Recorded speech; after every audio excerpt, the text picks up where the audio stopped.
Hello বন্ধুরা, কেমন আছো তোমরা সবাই? আশা করি অনেক অনেক ভালোই আছো। আর তোমাদের ভালোবাসায় আমি অনেক ভালো আছি, কারণ তোমরা আমাকে যে পরিমাণে ভালোবাসা দিয়েছ এবং সাপোর্ট দিয়েছ তা আমি কোনোদিন ভুলতে পারবো না। তাই তোমাদেরকে মজা দেওয়ার জন্য আবারও একটি নতুন গল্প নিয়ে হাজির হলাম। গল্পটি শোনার মতো আশা করি তোমাদের দাঁড়িয়ে যাবে। একদিন যখন আমি স্নান করে বাথরুম থেকে বেরিয়ে এলাম, তখন খেয়াল করলাম যে আমি আমার পোশাকগুলো বাথরুমেই রেখে এসেছি। আমি দ্রুত ফিরে গেলাম পোশাকগুলো আনতে, কিন্তু তখন আমি দেখতে পেলাম যে আমার দেবর আমার পোশাকগুলো হাতে ধরে তাকিয়ে আছে। আমি অবাক হয়ে দ্রুত তার হাত থেকে পোশাকগুলো নিয়ে নিলাম এবং লজ্জায় মুখ নিচু করে চলে এলাম। পরে যখন আমি রান্নাঘরে রান্না করছিলাম, তখন আমার দেবর এসে পাশে দাঁড়িয়ে কিছু আজব কথা বলল। সে বলল, আপনার পোশাক থেকে খুব সুন্দর ঘ্রাণ বের হচ্ছিল। এই ধরনের মন্তব্য শুনতে শুনতে আমি বিরক্ত হয়ে গিয়েছিলাম। একদিন আমার স্বামী ফোন করে জানালেন যে তিনি রাতে বাড়ি ফিরতে দেরি করবেন। আমি ভেবেছিলাম এটা আমার দেবরের সাথে কথা বলার সুযোগ হতে পারে। রাত গভীর হলে সবাই যখন ঘুমিয়ে পড়ল, আমি দেবরের ঘরের সামনে গিয়ে দাঁড়ালাম এবং দরজায় নক করলাম। সে দরজা খুলে আমাকে দেখে অবাক হয়ে জিজ্ঞাসা করল, ভাবি আপনি এখানে? আমি বললাম, তোমার ভাই আজ রাতে দেরি করে আসবে, আমি তোমার সাথে কিছু জরুরি কথা বলতে চাই। তারপর আমি আমার ঘরে ফিরে এলাম এবং দরজা খোলা রেখে শুয়ে পড়লাম যাতে কেউ সন্দেহ না করে। কিছুক্ষণ পর আমার দেবর হালকা টোকা দিল দরজায়। আমি বললাম, এসো, দরজা খোলা আছে। সে ঘরে এসে আমার পাশে বিছানায় বসে পড়ল।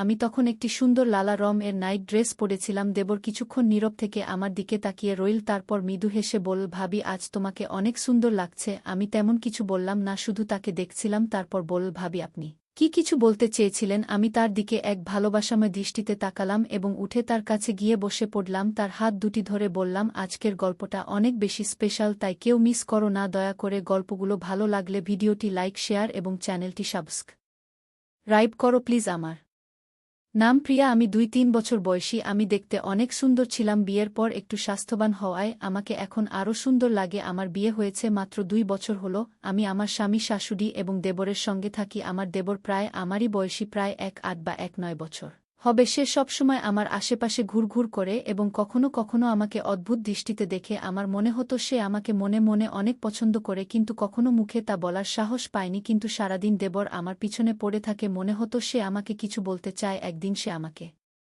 বল, ভাবি আমি কিছু বলতে চাই। সে ঘরের চারপাশ ভালো করে দেখছিল, যেন কিছু খুঁজছে। আমি বললাম, হ্যাঁ বলো, কি কাজ আছে? আমি সবসময় তোমার সাহায্য করতে প্রস্তুত, তুমি তো আমার ছোট ভাইয়ের মতো। এটা শুনে তার মুখে এক হাসি ফুটে উঠল। সে বলল, ভাবি আমি বিয়ে করতে চাই। আমি হেসে বললাম, এটা তো খুব ভালো কথা, কিন্তু বিয়ের জন্য তো একজন মেয়ের প্রয়োজন। তখন সে বলল, ভাবি তাই তো আমি আপনার কাছে এসেছি। আমি বুঝতে পারলাম সে কি বলতে চাইছে। দেবর বলল, ভাবি আমি আপনার মতো একজন মেয়েকে বিয়ে করতে চাই। এটা শুনে আমি মনে মনে হাসলাম, কারণ আমি বুঝতে পারলাম সে আসলে আমার বোনের কথা বলছে। আমার বোন আমার থেকে একটু ছোট এবং আমার দেবরের জন্য উপযুক্ত ছিল। তাদের মধ্যে বয়সের পার্থক্য ছিল মাত্র ২ বছর। দেবর আমাকে তার কল্পনার মেয়ের গুণাবলী বলতে লাগল, যেমন সে কি চায়। আমি বললাম, তুমি চিন্তা করো না, আমি ঠিক তোমার পছন্দ অনুযায়ী একজন মেয়ে খুঁজে দেব, শুধু বিয়েতে রাজি হও। তারপর আমি সবকিছু নিজের নিয়ন্ত্রণে নিয়ে নিলাম। আমার দেবর এই কথা শুনে কিছুটা খুশি হলেও সে চিন্তায় ডুবে গেল। কিছুক্ষণ চুপ থেকে সে বলল, ভাবি আপনার কাছে একটা কথা বলতে চাই, তবে অনুগ্রহ করে রাগ করবেন না। আমি এমন কাউকে বিয়ে করতে চাই যার চরিত্র এবং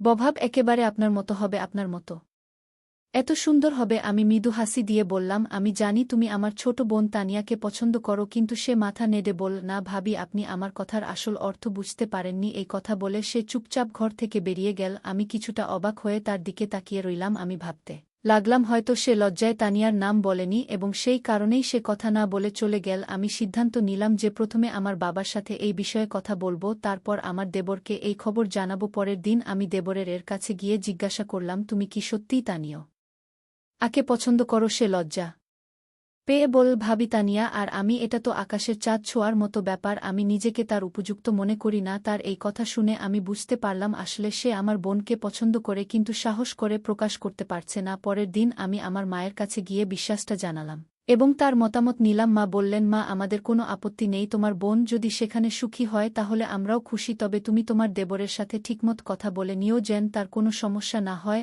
আর একই পরিবারে ২ মেয়ে থাকবে, এটা তো ভালো কথা। তুমি তোমার ছোট বোনের খেয়ে আল রাখতে পারবে। আমি বললাম, দেবর নিজেই আমার সাথে এই কথা বলেছে, তার আপত্তি হওয়ার কোনো কারণ নেই। এরপর আমি আবারও আমার দেবরের সাথে কথা বললাম, কিন্তু সে বলল, ভাবি আপনি আমার কথার মানে কেন বোঝেন না? রাতে আমি তার ঘরে গিয়ে জানতে চাইলাম আসলে সে কি চায়। সে বলল, ভাবি আমার আপনার বোনের প্রতি কোনো আগ্রহ নেই, আমি শুধু মজা করছিলাম। তার এই কথা শুনে আমি খুব কষ্ট পেলাম। যদি সে আমার বোনকে পছন্দ না করত তবে কেন সে আমার আশেপাশে ঘুরে বেড়াত এবং আমার সাথে কেন এত কথা বলত? যদি সত্যিই তাকে বিয়ে করতে হতো তাহলে সে নিজের পছন্দের কোনো মেয়ে এর নাম বলতেই পারত, অন্তত আমার বোনকে অপমানিত হতে হতো না। আমি কিছু না বলে উঠে চলে আসার চেষ্টা করছিলাম, কিন্তু তখনই সে হঠাৎ আমার হাত ধরে ফেল। এই আচরণে আমি রেগে গেলাম। হাতটা ঝটকা মেরে ছাড়িয়ে নিয়ে বললাম, তুমি কি করছো? নিজেকে সামলাও, আমি তোমার ভাবি আর তোমাকে ছোট ভাইয়ের মতো দেখি। সে বল, ভাবি তাতে কি হয়েছে? আমিও আপনাকে বড় বোনের মতো দেখি, মার মতোই সম্মান করি। এখন শুধু আমার ছোট্ট কাজটি করে দিন, আমার বিয়ের ব্যবস্থাটি করে দেন, আমি তাহলে বুঝব আপনি আমাকে সব দিয়েছেন। তার কথায় আমি বিচলিত হয়ে দ্রুত নিজের ঘরে ফিরে এলাম। মনটা খুব অস্বস্তি করতে লাগল। কিছুক্ষণ পর আমার স্বামী ঘরে এলেন এবং আমার চিন্তিত মুখ দেখে জিজ্ঞাসা করলেন, তোমার কি হয়েছে? এত চিন্তিত কেন? আমি তাকে পুরো ঘটনাটা বললাম, কিভাবে সাম্প্রতিক সময়ে দেবরের আচরণ অদ্ভুত হয়ে উঠেছে এবং সে প্রায়শই বাইরের সময় কাটায়। আমার কথা শুনে স্বামী বললেন, আমি নিজেও লক্ষ্য করেছি, সে তোমাকে একটু বেশি খেয়াল করে দেখছে। দেখো, ও আমার ভাই, কিন্তু ও বড় হচ্ছে, তুমি ওর কাছ থেকে একটু দূরে থাকার চেষ্টা করো। এই কথাগুলো শুনে আমি কিছুটা সান্ত্বনা পেলাম, কারণ কেউ অন্তত আমার মতো চিন্তা করছে।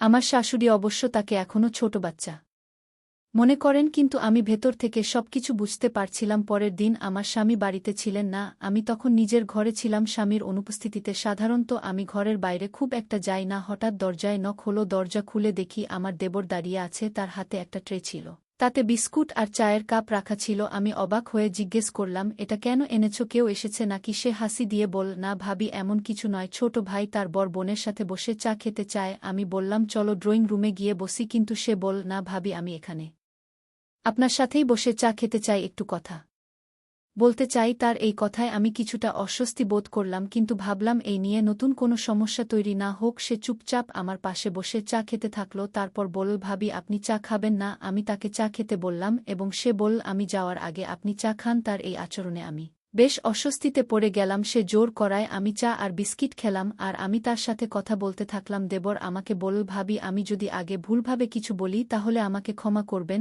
আমি কিছু ব্যক্তিগত সমস্যায় ছিলাম, তাই সেদিন কথাগুলো এমনভাবে বলে ফেলেছিলাম। আজ যা আর কেক এনেছি যাতে আপনি বুঝতে পারেন আমি আপনাকে কতটা সম্মান করি। তার কথা শুনে আমার একটু হাসি পেল। আমি হাসি মুখে চা খেলাম এবং বিস্কুটও খেয়ে নিলাম, কিন্তু চা খাওয়ার কিছুক্ষণের মধ্যেই আমার মাথা ভারী হতে লাগল। আমি কিছুতেই বুঝতে পারছিলাম না কি হচ্ছে। দেবরের মুখটা শুধু আমার চোখের সামনে ঘুরছিল। ঠিক তখনই শাশুড়ি ঘরে ঢুকলেন। তার মুখ শেষবারের মতো মনে পড়ল। তারপর কি হলো কিছুই জানি না। যখন আমার চোখ খুলল তখন বিকেল 4টা বাজে। আমার স্বামী আমার পাশে বসেছিলেন। তিনি জিজ্ঞাসা করলেন, তোমার কি হয়েছে? তুমি হঠাৎ কিভাবে অজ্ঞান হয়ে গেলে? নাকি ঘুমিয়ে পড়েছিলে? আমি বললাম, হ্যাঁ, হঠাৎ করেই আমার খুব ঘুম পেয়েছিল। মনে হয় আমার দেবর চা আর বিস্কুট নিয়ে এসেছিল, সেগুলো খাওয়ার পর থেকেই আমার ঘুম পেয়েছিল। জানি না তখন আমার কি হয়েছিল, মনে হয় দেবর চায়ে কিছু মিশিয়েছিল। আমার কথা শুনে স্বামী চিন্তায় পড়লেন। বললেন, দেবর সত্যিই তোমার জন্য চা নিয়ে এসেছিল? ও তো আমার ভাই, তোমার জন্য এমন কিছু করবে কেন? তাছাড়া মাও তো তখন ঘরেই ছিলেন, হতে পারে তুমি স্বাভাবিকভাবেই ঘুমিয়ে পড়েছিলে, তোমার এত চিন্তা করার দরকার নেই। স্বামীর কথা শুনে আমি চুপ হয়ে গেলাম, কিন্তু সত্যি বলতে আমার ভেতরে একটা অদ্ভুত অস্বস্তি হচ্ছিল।